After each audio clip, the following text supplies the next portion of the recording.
So it seems like if you were thinking about characteristics then of Texas art, there are qualities that are more emotional in a sense, that notion of freedom. But then there are some more tangible aspects or characteristics, at least what I'm hearing, around geography perhaps in some way. And that those are kind of in contest, but that there is a box around the notion of what Texas art is of some sort. I think the reason that we're all interested in Texas art, however we define it, is because we have the feeling that place has an impact on art. We may not all agree as to what that impact is or how it's manifested in the art, but I mean, it would be irrelevant to talk about Texas art or any other, California, American art, if we didn't have an idea that somehow place had an impact on the outcome.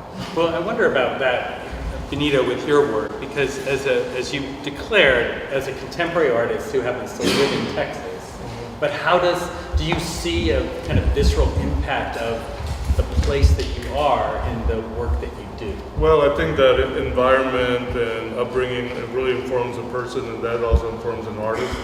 And so I remember, surprisingly, after I moved away to go to graduate school in New Mexico and then moved to California, that all of a sudden I started thinking about my time here in Texas, growing up and all this. And one of the things I started to deal with is identity. And some images I was using was, speaking of maps, a map of Texas, which I thought was a really great design as far as the way it's laid out. And using that as part of my work in a sense to kind of identify who I was.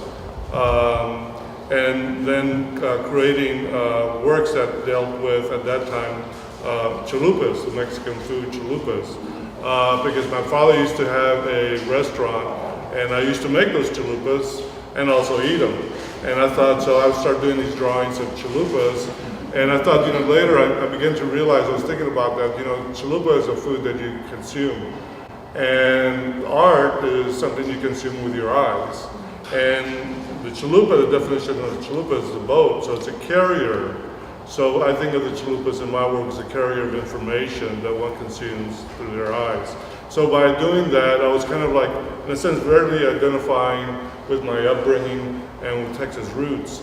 But then I realized a few years later that I was reading some of Rilke's poems, and in there he was talking about the idea of the artist, and that they go through two different stages. One is to, in a sense, identify their own identity and who they are, how they are in the community. But and then the other part, to kind of go beyond that, once you realize who you were, is to see your relationship with the world and how's that and your interaction with that. So for me, that was a very kind of influential upbringing in the sense of that I thought it was good. I think it's important for artists to know who they are, but it's also important for artists to know, the place that they live in and have an interaction with that. So that whole idea then Texas art or Texas was very influential, but then after a certain point, I wanted to go beyond those boundaries. Because your work really, in many ways, is addressing global themes, themes that have resonance locally, but address issues that perhaps have more global impact. Right, and then I guess the other thing was, because I am Latino, that I think there's been a history from Mexico, the muralists and all that, who dealt with social and political issues.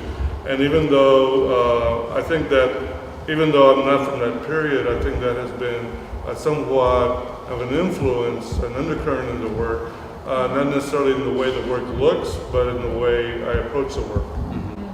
I mean, I want to say something about that, because I've always thought one thing that did set apart, especially like mid-century Texas art, which is what I'm more of a specialist in, is there was so much influence from Mexico and from Latin America, and there's such a sense of surrealism that really runs through Texas regionalism and modernism. And I think also, these artists were looking a lot to Europe and to globalizations, and sometimes I think it is partly because they were somewhat looked down upon by, American artists in New York or wherever, and they actually looked to Europe and to Mexico and to outside places. And I think that the Mexican surrealists and muralists had a really profound effect. It's sometimes subtle on Texas art starting in the 1920s, 1930s, and through that period.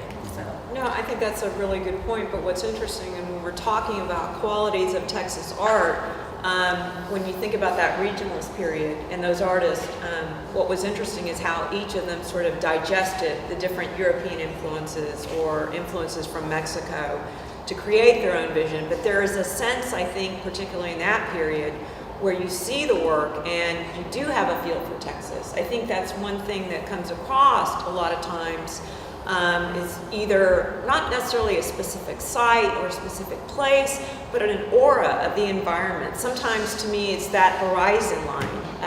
Is it other icons that come out, or iconography that comes out consistently? Other iconography, I mean, the field, the sky, the sun, you know, the light, The road and- the road that just keeps going. Yeah. I mean, I remember coming back from England and having lived a year there and getting on the highway and just seeing that endless road and just being like, oh, I forgot, you know, it just keeps going, you know, but the vast landscape. I mean, there is the land itself. Yeah. You know, like at a certain point, the sheer beauty of the actual place of Yeah. Texas is important. Yeah. And then you have like the idea and the symbolism. One of my favorite Bill Bomer paintings is this great weird orange sunset. You know, Texas does Yeah. turn that color, but it's just is so surreal. It's this highway that goes down and the I think bent I've seen that. overpass Yeah, and. it's You know, it's just so iconic. It's like you're just taking off across this vast open landscape, and this idea of freedom, it really plays into it a lot. That's interesting.